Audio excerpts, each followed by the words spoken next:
and I would really love a plate of wonderful Rijstaffel wood. Where can I find it? Rijstaffel. Rijstaffel. Daniel, you got to tell me what your words you're even did you I don't know. have a little bit of good Rijstaffel? What language recently? are you speaking?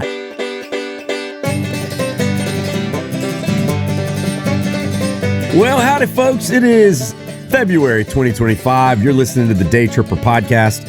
I'm Chet Garner, and joining me, as always, Daniel Meese. As always. On the Bison Buffalo couch. I love this couch. How's that feeling? You know, it's Pretty nice good. and smooth. Oh, and, I wore in this one spot. Yeah. But that side doesn't have a lot. We need to have some people come and help wear it down. This is the only time that I think we use that couch. Every now and then I'll go sit on it just for It's a pretty couch. posterity. Oh. Yeah. All right. So anyway, thanks for tuning in. We got a lot of Texas shenanigans to talk about. Like, subscribe. Thank y'all guys for even tuning in. We appreciate it. So it's February, and February in Daytripper land means one thing. Big thing. Daniel? I'm very busy. It's very busy. Dude, No, I no mean lie. something great. It's new episode time, which means Daniel is pulling all-nighters to finish Very these busy. things. We should be better at this by now. We should be very We can't figure good. it out. We can figure it We're out. creatives at heart. We don't have the money to figure it out. We Yeah. can hire a team of people. All right, so I want to go through the 4 new episodes that we have ready for you guys, or almost ready for you guys. They're going to be some really, really fun ones, and this will serve as your teaser. So, kicking us off, we went to Karnes County. Now, you know, a lot of people know about the German history of Texas, Spanish history, Mexican, Czech, but we found a little bastion of Polish history. Bastion. That's one of my like $50 word for today. The oldest Polish settlement in America is in a little town called Panna Maria outside of Karnes City. And it was so much fun. So we went to this old Polish town. There's a Polish Heritage Museum there that is world class, like state of the art.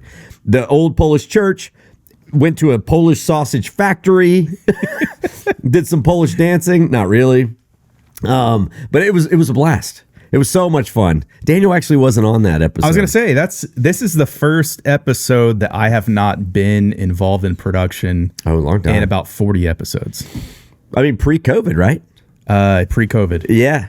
Yeah. We got on a little rotation there so that people could be at home finishing episodes while we were filming. We were kind of doing a little everything dance. changed at COVID, right? Yeah. But we've got a team of guys that are more than capable, and I had a lot of editing to do, so it worked out. It was probably like weird too, because I you were was very weirded out. like watching places like I feel like I should have eaten here, but I didn't. And like what? And Well, then- it takes me back to like my early days of editing on the show. yeah, you were just an editor. Yeah, the first couple seasons, like I wasn't going. You just on ship you an shoots. episode, and you'd be like, yeah. All right, Put it together, I'll and y'all edit are it like, "Well, that's not at all what it was like." I'm like, "Well, I wasn't I there." wasn't there. I don't know. What about the thing that lady said? Yeah, it's hard. I can't. I mean, obviously, there's never been a Daytripper episode I haven't been on. Imagine So that. I don't know what that world is like, but I can imagine that would be hard. Yeah. All right. So Karnes County, y'all tune in for that one. Then next up, Bulverde. Bulverde. Outside of San Antonio, kind of an old German type town. So we did some German type stuff.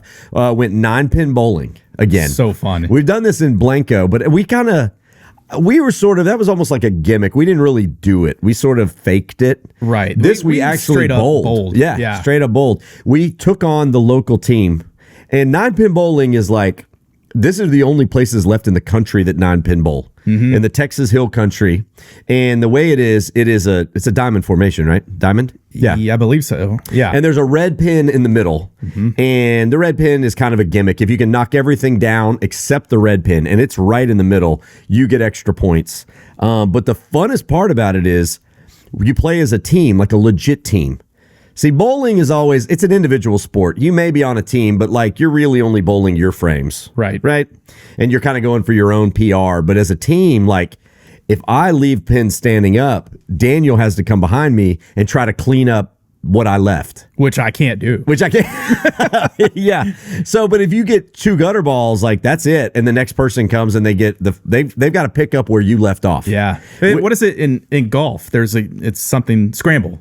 Oh, it kind of like playing scramble. It's sort of like a scramble. Sort of like a scramble. A little. Where you play best ball. This one's it's a totally different mentality. No, it's not like but the team leader gets to pick like, oh, you're really good at left hook shots, or you're really good at splits, or you're really good at this.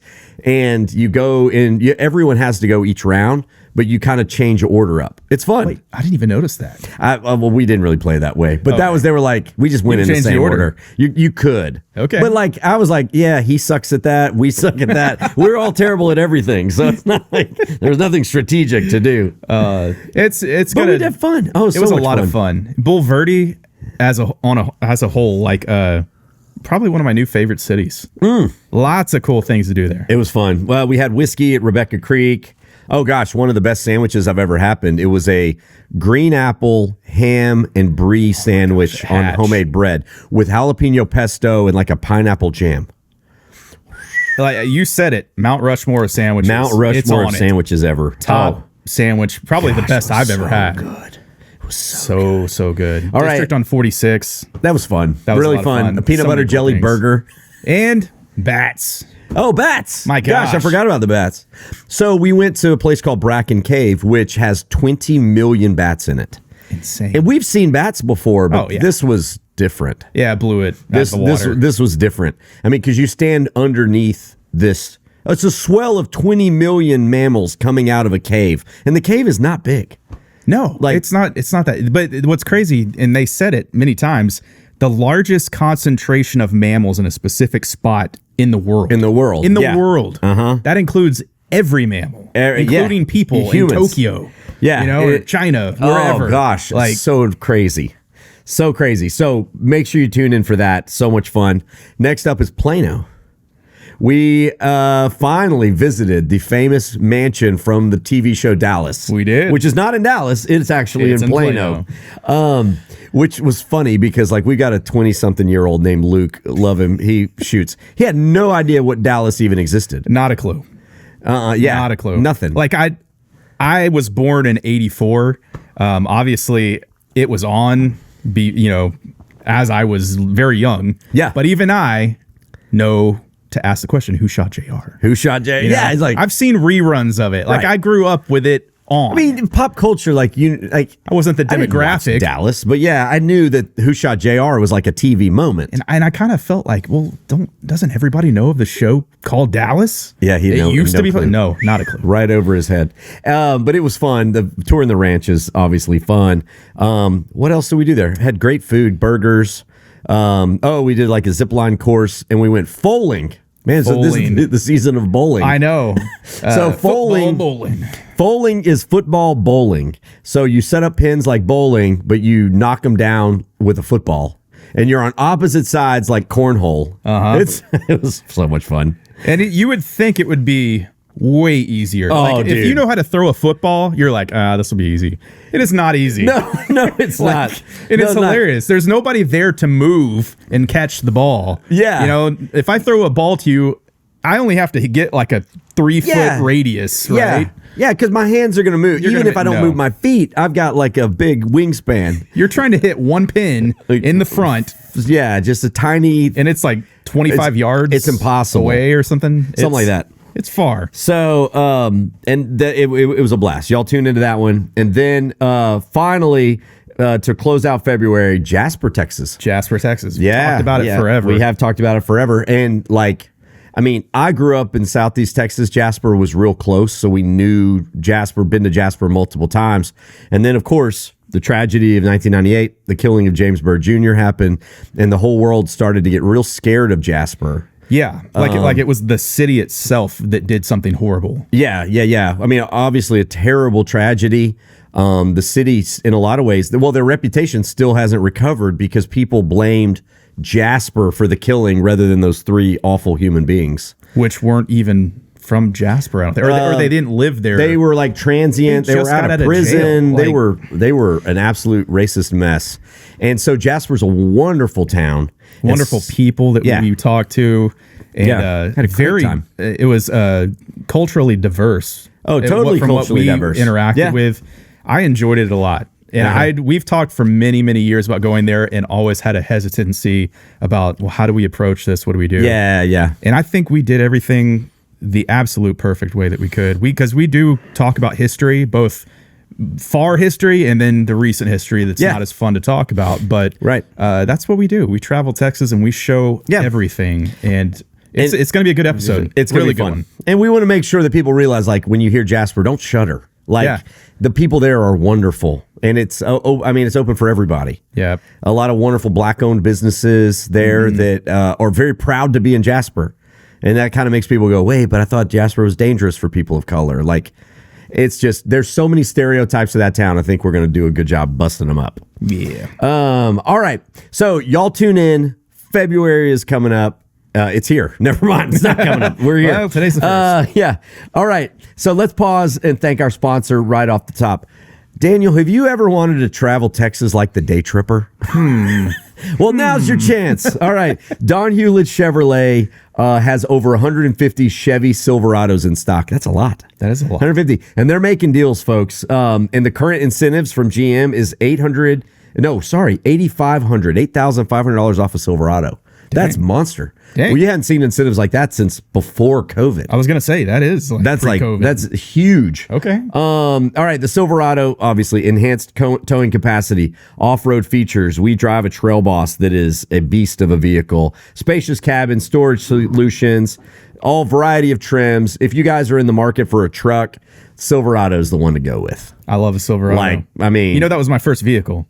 Oh, that's right. 94 Chevy Silverado. Woo, baby. Z71, baby. Oh, man. That's awesome. That's awesome. Yeah. Did you off-road with it? Did you go all the time. All the time. Pflugerville had a place called The Pit. You go mudding. Let's go mudding. That's awesome. That's awesome. I never had a big truck to go mudding in, but I would go with friends, and then also, like, probably you're the same way. You get the calls. Hey, Hank is stuck. Someone's got to go pull him out. You want to help? I was the person they called to go pull him out. Yeah. So we would go and do that, and then you're whatever, tromping through the mud to get the chain on the axle or bumper or whatever. Like, oh man, did that many times. Well, we put our Silverado, the Trail Boss, to the test quite a few times on Daytripper shoots. Yeah, we have. Hasn't let us down yet. That's true. So y'all find out more at donhewlett.com. You can learn more about Chevy Silverado. All right, Daniel, it's February. We got through January. I would ask, what have you been up to? But I know you've just been editing. January is like the busiest month. I've been doing a little bit of everything, right? Yeah, and playing dad, running around like a madman. I mean, what were the highlights of January? Oh gosh. Well, here's something fun. When you have a vehicle that's a little bit older, obviously you have different things that come up, like check engine lights. Bing! And so my wife has an older vehicle light in any vehicle, right? So we had this check engine light on my wife's vehicle that we've had for a while come up, and it's just some sort of little emissions thing, not a big deal. Well, we found out like we can let it ride for a while. It's not going to do anything because whatever this problem was is not big. Well, then now you got to get it registered. Okay. And do you know out of 254 counties, how many counties in Texas still require emissions testing in 2025? I thought that was still a thing. It is not, because starting in 2025, we no longer have to do what are they called? Oh, the tests, the emissions testing or registrations. You have to get your car registered, but you don't have to do the inspections. Thank you. Oh, that's right. But we still have to do emissions in 17 counties. Oh. And guess which county we live in? One of the 17. Oh, no. So, Williamson. Is it a big city thing? I think it's probably just the counties that circle the cities. Okay. The big cities. Lucky you. I know. So, yay me. So, I've been going back and forth, found out that little check engine light that doesn't actually affect anything, requires a small part to be changed that costs $500 and something. And so had to go do that, and anyways, lots of back and forth. I finally just got my car passed after the second time because I went and took it too soon. They're like, oh, you just got that part fixed? No, you got to go drive it for like 100 miles, come back. So failed once, go back, get it passed. Then I took it this morning and just got the registration sticker. Finally. Congratulations. So it's been like a month debacle. Has it really? Yeah. Well, and then like $500 in, not to mention all the time. I should have traded it in to Don Hewlett and just bought a new car. We would have saved the emissions is bad on here. Yeah, the emissions is bad. I'm trading it in. Do you remember? I don't know if this was ever like failing one of those inspections and then being like, oh, I don't know what to do. And they're like, just take it to this place across town. It used to be a lot different. Yeah. Like we would when go they first to started it. like a registered one. I mean, they're all, I guess, registered, but you go to one and you're like, oh, I failed. You need new tires or you need this or whatever. Like they would find something. You're like, dude, I can't afford it. And someone would be like, just go to this one over in Port Arthur. And like, okay. That's East Texas, right? Yeah, that's how they do what do you things know? over there. They didn't mention anything. Oh, like, my oh, my gosh. car is good. You never had that happen? I mean, I've heard of the people that had those kind of things, but Yeah. There's some of the standards were a little more lax, which is probably why they just got rid of it. it's probably why we have a hole in our ozone. Oh, snap. No, that was because all the aerosol hairspray in the 80s, I know, right? right? It was the 80s It was rock the bands, 80s man. rock band aerosol hairspray. That's what we all learned. Oh, gosh. This is such a random rabbit trail. Remember, like, okay, it was all, like, it was the ozone. Yeah. The media's always got to have something to freak always. people out of. It was the ozone, and it was aerosol hairspray. And so they came out, like VO5 came out with the pump. Yes. It was that a hairspray bottle that you pumped up before you sprayed it. That was the dumbest thing. Oh, but everybody gosh. bought them, and we bought them thinking, oh, we're doing our part. And then, The funniest part of this whole conversation is that you and I are talking about hair. You know, hey, like, we used to have beautiful locks back in the day. I think I still could. You could. You know? could. I like that. That look, though, was good. It's what I call the easy dad cut. You know, Hey, man. when you don't have a lot of time, but you got a pair of shears, you just. Hey, I'm not blaming Plus, I'm you, a hat guy. Yeah. People think I'm bald because I always wear hats, and technically they're right now. Yeah. But It wasn't I just always the always wore case. hats. I've always worn hats. Yeah. What do we know about hair? Like, let me give you my hair tips. Let's talk about hairspray. No. Hey, it was a cultural moment. We saved our was. ozone. Ozone's not a problem anymore. Yeah, Evidently, I mean, because of this, because we don't hear about Now it. it's just the climate, right? Yeah, the overall climate. That's happening. In Texas, we're used to that anyways, right? Yeah. So we we got a sun problem already with it, burns us up. It's too hot. It's too Burns cold. us up. I don't know. Hey, this is true. All right. Well, like anything else, just fighting your car. Gosh, I mean, episodes have been a beast. I mean, Yeah, as always usual, are. we probably have 3 times a year we release new episodes. For people that don't know, and this year we did 4 episodes in the fall. We're doing 4 right now for what we call the spring. It's not spring, but they're going to release kind of early spring, and then we'll do 5 episodes in summertime, May. And so those episodes, we've actually got 4 left to film, I think. Oh gosh, yeah. And they're all going to be like this next month. In the That's month, right. Or actually, sorry, this month. Get ready. Yeah. I mean, because we've got a lot. I look forward to the calendar. I'm a little scared, I know. but we'll be all right. We will survive. So I think what made it different is we took on a project working with TNC. Yeah, Nature Conservancy of Texas, which has been awesome. But that basically added 3 more episodes to our already busy which schedule. ballooned into at least double the amount of work Yeah. for each. So probably like 6 new episodes. Those are going to be awesome when they come out. I'm so excited about it. Basically, each episode is going to, like, one of them is just West Texas. Yep. And so it required you to have multiple trips to West Texas, which requires all of us multiple trips to West Texas. We have one that's just freshwater, and we have one that is grassland. They're going to be good when they come out, and it's all about, like, I mean, with the places we love in Texas, but also the issues that are affecting them. Absolutely. Climate change being one of including them. climate change. Yeah, and so it's not pointing fingers on what's causing it. The Texas climate is changing, dramatically, and these are not political. By no, they're not going to be political. It's just like, hey, we're talking to people that are naturally working in these areas, and they're got to saying, adapt. "Here's what we're dealing with right now." You know?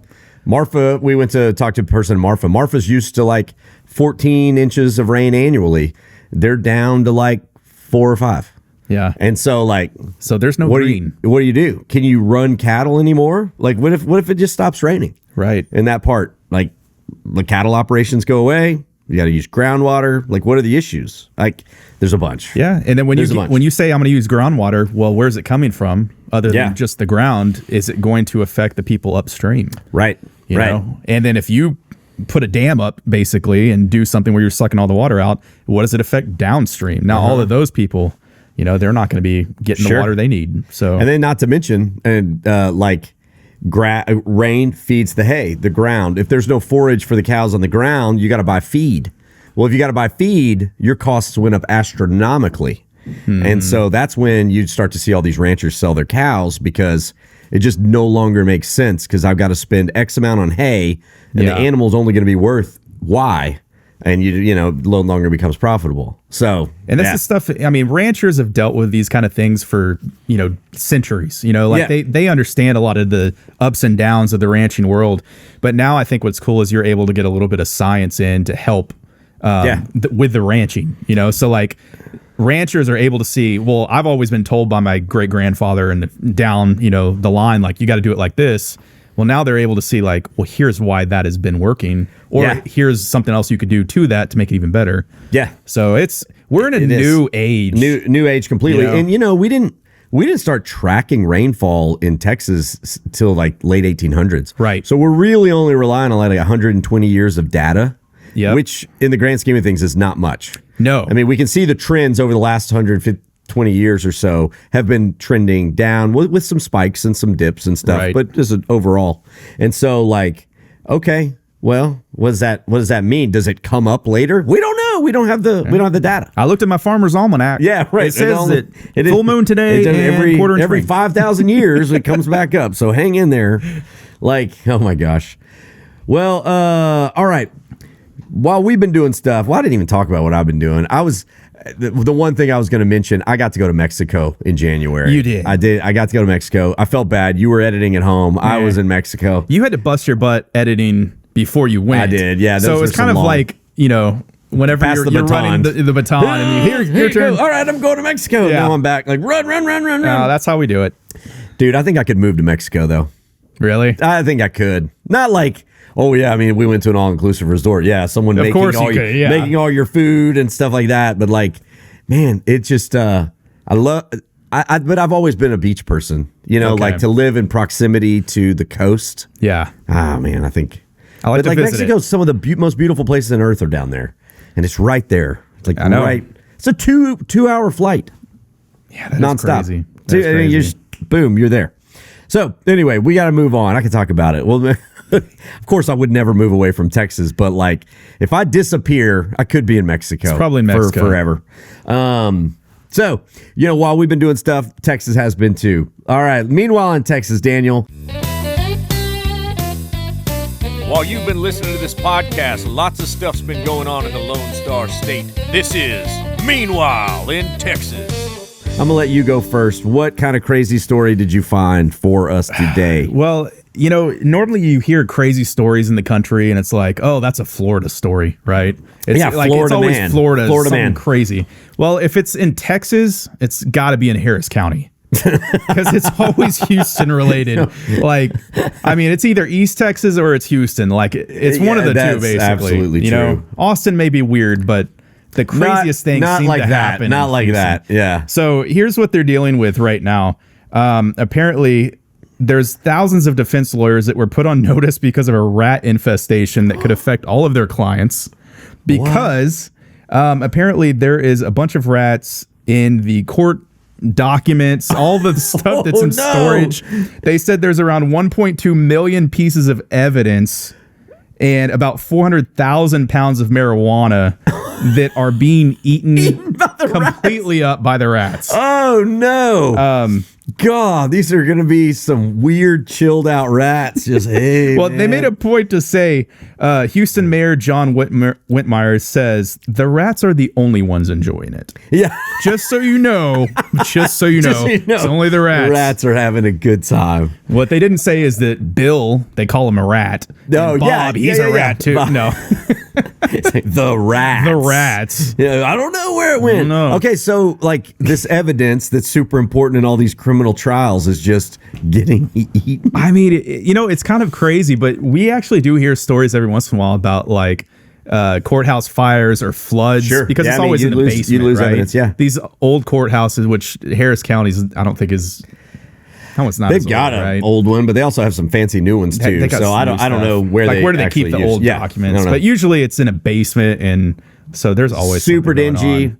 I mean, the rat's gonna have a good time down there. I mean, it's gonna be dingy and humid and gross, and yeah, I mean, for a rat, it's a perfect place. Yeah. So that's just funny. random story of the day. I'm just looking. I'm like, oh look, rats are destroying every piece of evidence in Houston And getting stoned doing it. and getting stoned at the same time. Yeah.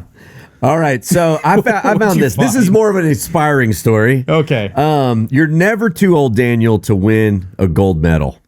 So I found out that recently a 68-year-old woman from Tyler named Regina Money won a gold medal at the World Championships in Greece for pole and aerial sports. I was like, wait, is this pole dancing? Wait, I was gonna say, I was like, okay, bad story. And then I looked, I was like, oh no, it's not. This is a legit thing. So she started, but this is the inspiring part. She started at 60, and by 68, she's gold medalist. Okay. So like, You need to quickly tell me what this is, because I only have stripping in my head at the moment. What she does, yeah, don't blame me. All right, she doesn't do the pole part.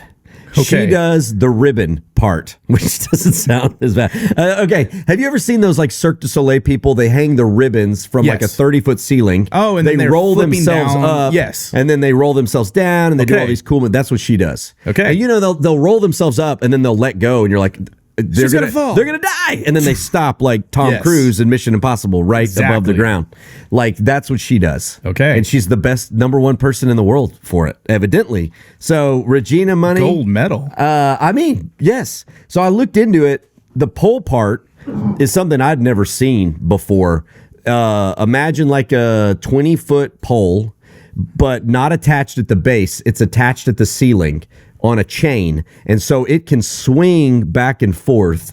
And they climb up this thing, climb down this thing, do all kinds of stuff while it's kind of going back and forth, spinning. Wow. I mean, Is there music while she's doing this? I have no idea if there's music. Like, I'm just- hair band. Yeah. Is she technically dancing? I think it's like rhythmic gymnastics, or like they do music at the floor. Sorry, it's not getting any better. The floor routines. Oh, everyone has music, Daniel, in this stuff. Okay. Okay, so another one is like the hula hoop. Have you seen it with their hula hoop up in the sky? Yes. And you're like, these people are going to die.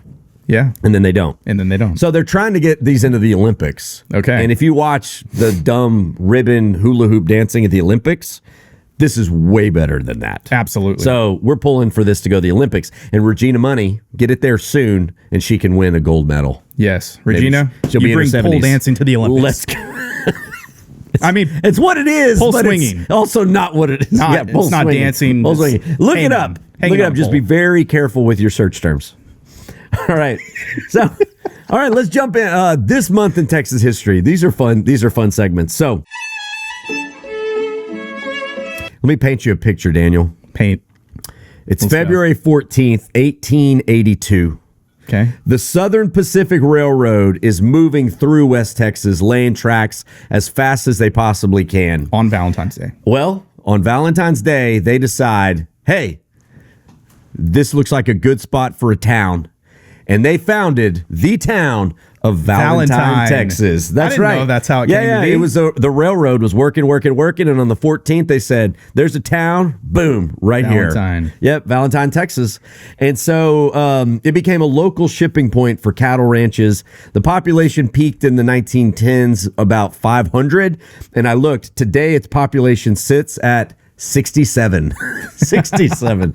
We've been to Valentine. There's not a whole lot going on, but that doesn't stop hundreds of people every year from traveling to Valentine's, Texas on Valentine's Day to mail a letter to their lover and get it postmarked. Boom, Valentine, Texas. That's cool. Yeah. That's yeah. cool. So I didn't know that story either. I assumed it was just I don't know, Bobby Valentine, some guy's name, but it was actually the railroad on February 14th. All those lonesome railroad workers probably sitting around. Well, probably plenty of them. Yeah, exactly. All right. Well, so there you go. The more you know. Okay, let's jump ahead. Our Texas Music Minute. All right.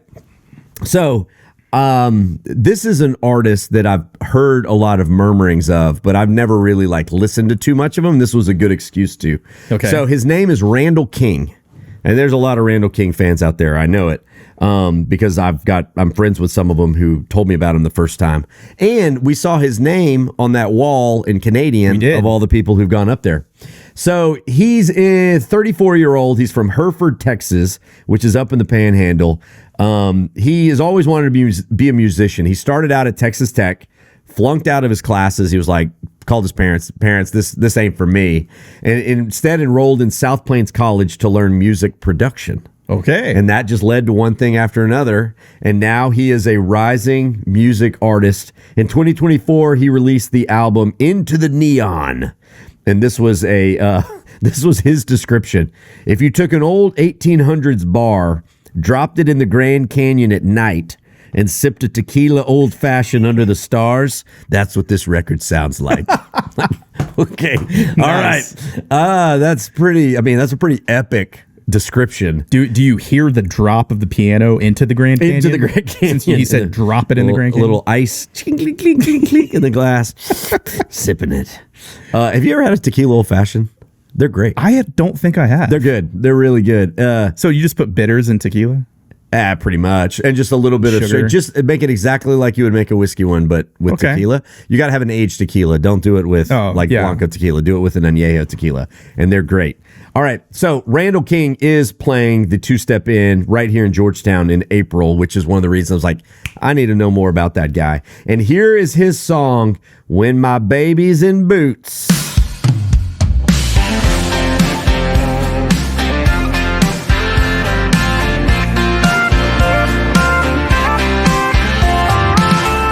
Takes that little black dress off the hanger. She wants a white wine table for two. She's in a tank top and cut off Wranglers. She's headed for that back porch to have her a few. When I get home and she's got King George on, them leather soles down the hall say it all. When my baby's in boots, she wants to head downtown, find her some whiskey to shoot, get gone in a honky-tonk crowd. She loves to cut footloose and she slides inside seven little cases. We're gonna be two-stepping till 2. I'm in for a night that's crazy when my baby's in boots. That's a good two-stepping song. It's a great one. It's a good thing what's happening to country music right now. People are getting back to the two-step songs. They are. And we're in a moment, the pendulum is swinging back. Uh-huh. And so we're getting some good artists. Braxton Keith we played last month. Zach Top is taking off huge right now. People are playing real country music. Randall King's right up there. Gets compared to George Strait a lot, and that's rightfully so. I love it. It's kind of like we're going back into a late 90s country. Yeah. We're in a moment. I love it. And that's kind of my jam right there. If I can just kind of stay in that area of country, 80s, 90s. Prime country. But now we're getting back. So. I know. Yeah, we're going back to the good stuff. I like it. Okay. Well, y'all can listen to Randall King at the Two-Step In. Obviously, go look up his music. I'll be at Two-Step. Daniel will be at Two-Step. We're going to have a Two-Step and good time. All right, let's pause for our mid-podcast sponsor, the Collin County History Museum. So I remember talking about this a couple podcasts back, and now they have a full-on exhibit at this museum dedicated to the one and only Benji the dog. Benji the dog? Benji the dog. Do you remember Benji? From the movies? Yeah, from the movies. Wait, the what? dog. He was a terrier of sorts, or was he a mutt? He wasn't a Jack Russell. I feel like he was a mutt. He might have been a mutt. Kind of shaggy, he was right? like the Lassie for the 80s. But what does this have to do with Texas? Well, okay, Benji's from Collin County. Oh. He was from Collin County. The actual dog. The actual dog was from Collin County, and the movie was filmed there, I believe. I haven't seen that in forever, so. Oh, man. I remember watching it when I was a kid, but not since. All right, so for all you Benji lovers out there, and plus this is really fun. He was one of like the super Hollywood dogs. The collection is of items generously loaned by the homeowners of the Benji house, which was where the movie was filmed. It will complement an article written by historian Pat Rogers about the iconic dog, which will be featured in Celebration Senior magazine. But you can pick that up for free at the museum. But this whole thing is going to be dedicated to Benji. They're going to have a story time honoring Benji where they'll read Benji and the Tornado to kids. That sounds awesome, actually. You can learn more at collincountyhistorymuseum.org. McKinney is fun. Remember, free museum. Y'all go learn more about Benji. We got a lot of animal lovers out there. We do. Who's the celebrity dog right now? The celebrity dog? Yeah, do we have one? Does the world need a new celebrity dog? I don't have a clue. College Game Day started bringing around a dog. Herbstreit, Kirk Herbstreit. Mm-hmm. He was bringing a dog, Benji, to Game Day. And that dog kind of became internet famous because it was a golden retriever. It's super cute, but then it passed away.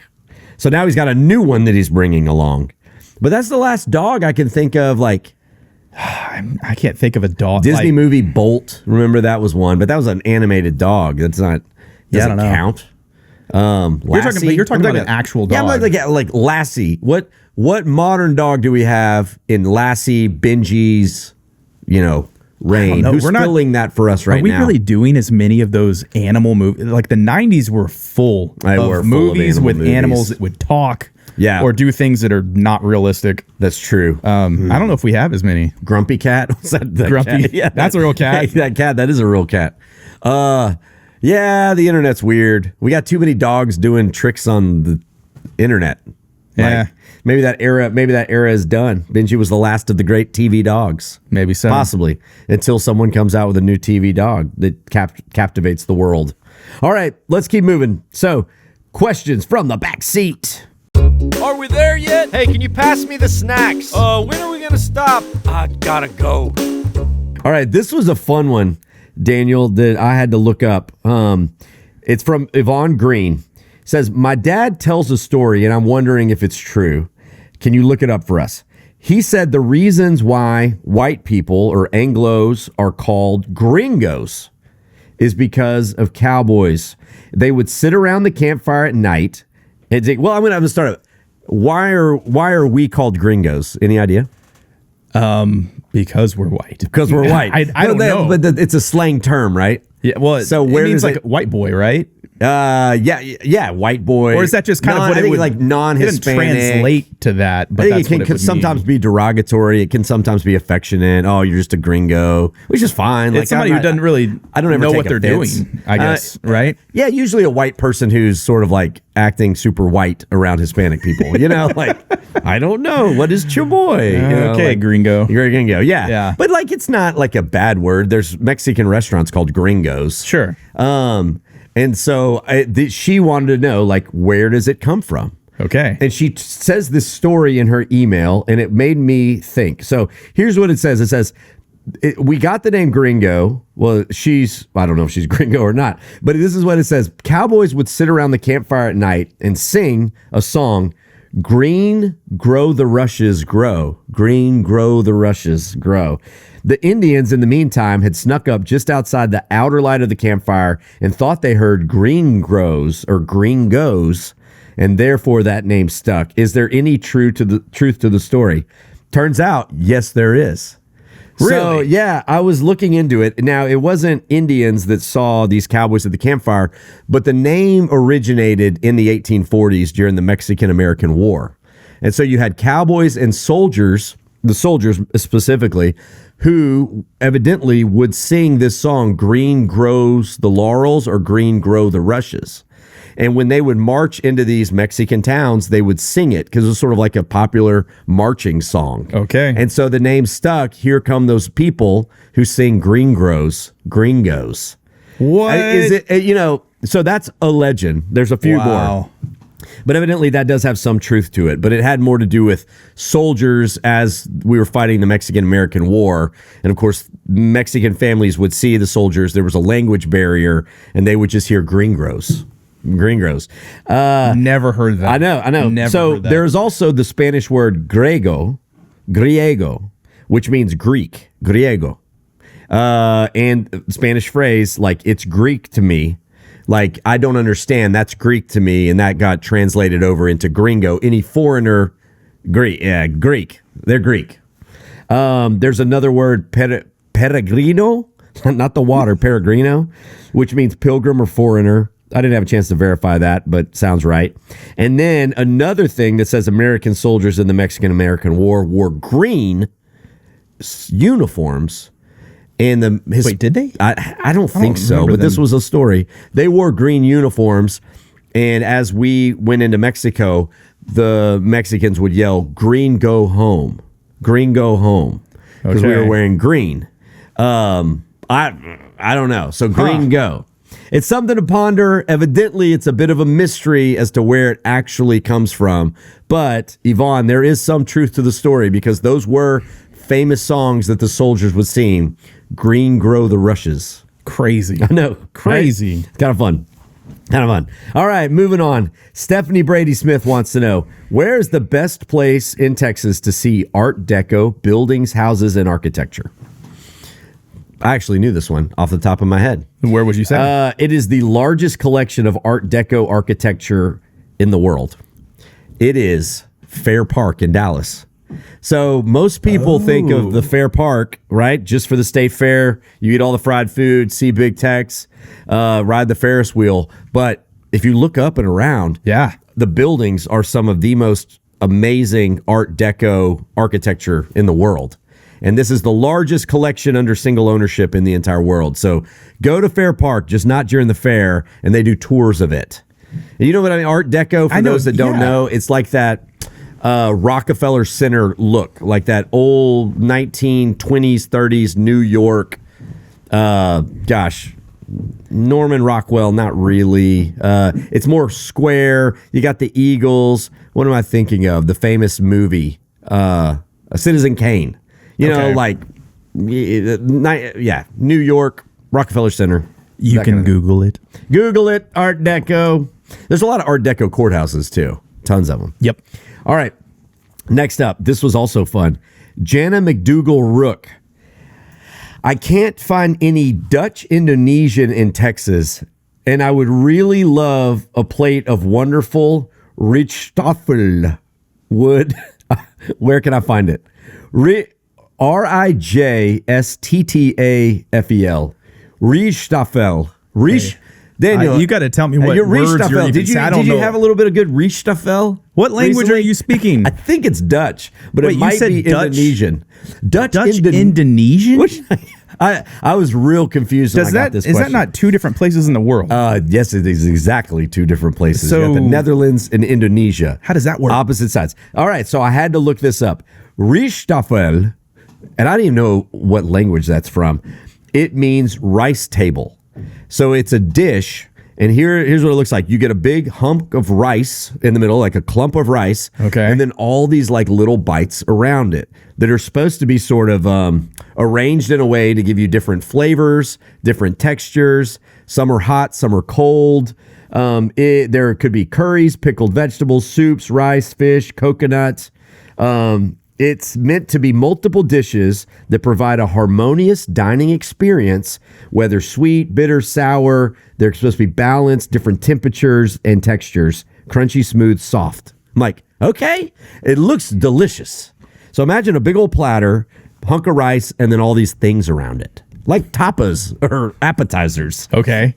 All right. This kind of reminds me of the Ethiopian food that we had. Yeah, kind of like that. So the Dutch colonized Indonesia in the 1600s. So Indonesia was a Dutch colony. Okay. And when the Dutch arrived in Indonesia, they basically created their own food group, like Tex-Mex or something like that.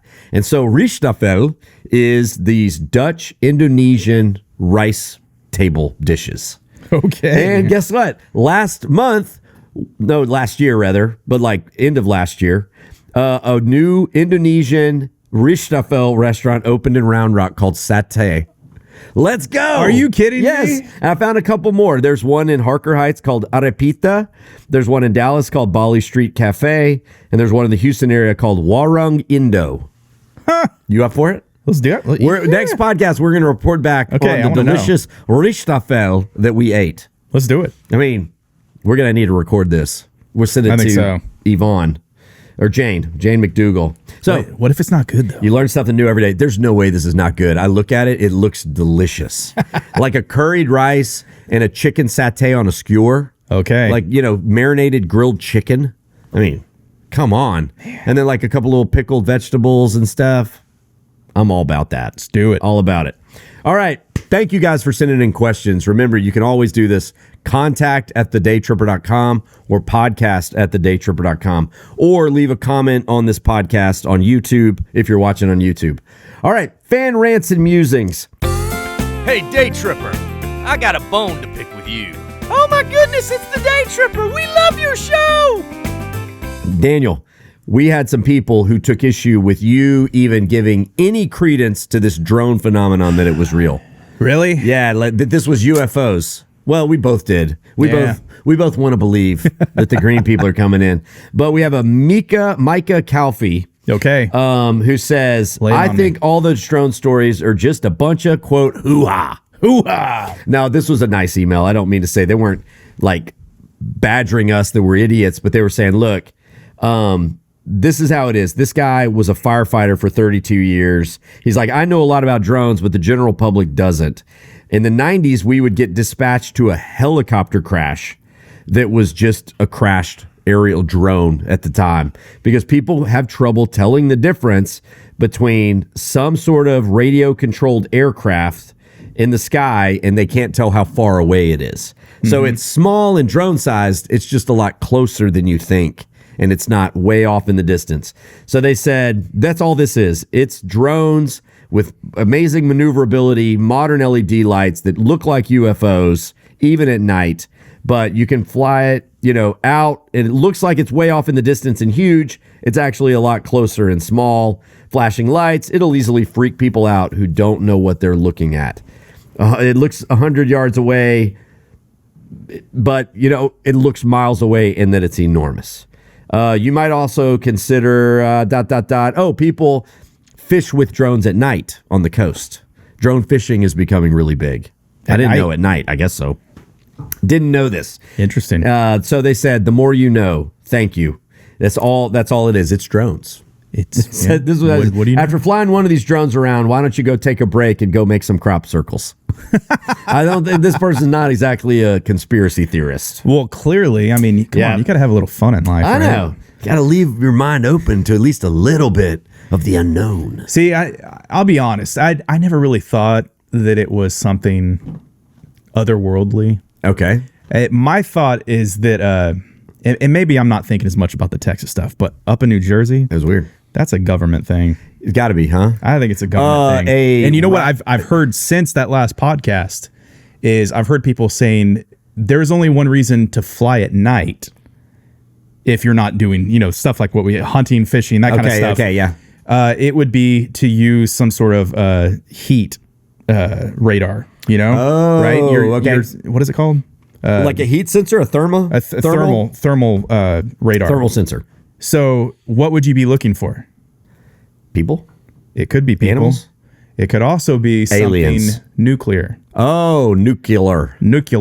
Something that is missing.